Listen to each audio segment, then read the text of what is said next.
warahmatullahi wabarakatuh. Perkenalkan, nama saya Widi Fadila Maharani. Saya ingin menjelaskan tentang filsafat aksiologi. Berbicara mengenai filsafat sering dipandang sebagai ilmu yang abstrak. Padahal, filsafat itu sangat dekat dengan kehidupan manusia. Filsafat menurut sebagian kalangan merupakan ilmu yang kurang diminati karena dianggap ilmu yang sulit dan membutuhkan pemikiran-pemikiran. Namun, seiring berjalannya waktu, mereka mulai sadar bahwa filsafat sangat penting bagi kehidupan sehari-hari.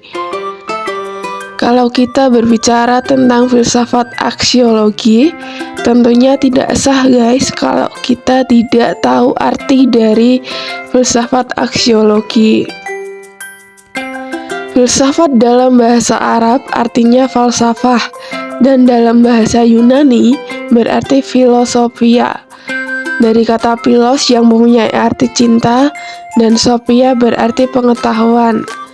Dengan kata lain, filosofia berarti cinta kepada kebijaksanaan atau kebenaran.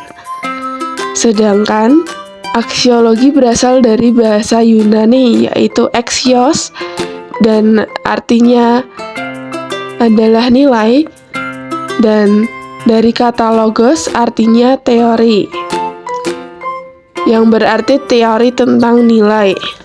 Nilai yang dimaksud adalah suatu yang dimiliki manusia untuk melakukan berbagai pertimbangan. Aksiologi merupakan cabang ilmu filsafat yang mempertanyakan bagaimana manusia menggunakan ilmunya.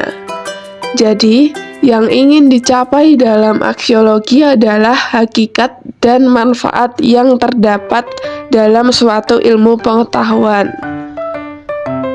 Apa sih aspek pembahasan aksiologi itu?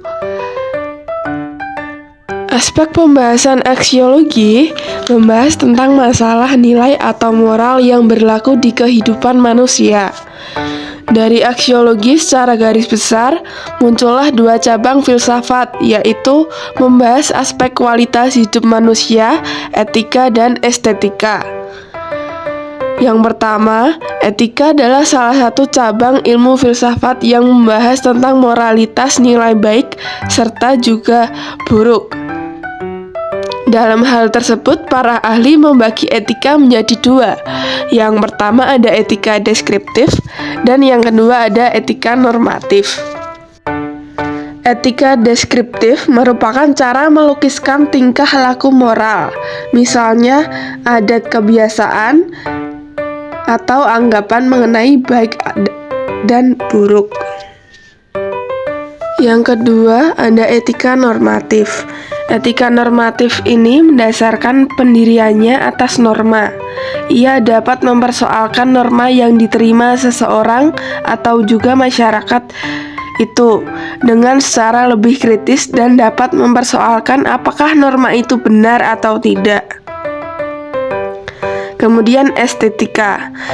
Estetika merupakan salah satu cabang ilmu filsafat yang mempersoalkan tentang seni dan keindahan, dan juga memberikan suatu perhatian khusus kepada seni, selera, rasa, dan apresiasi kepada suatu keindahan.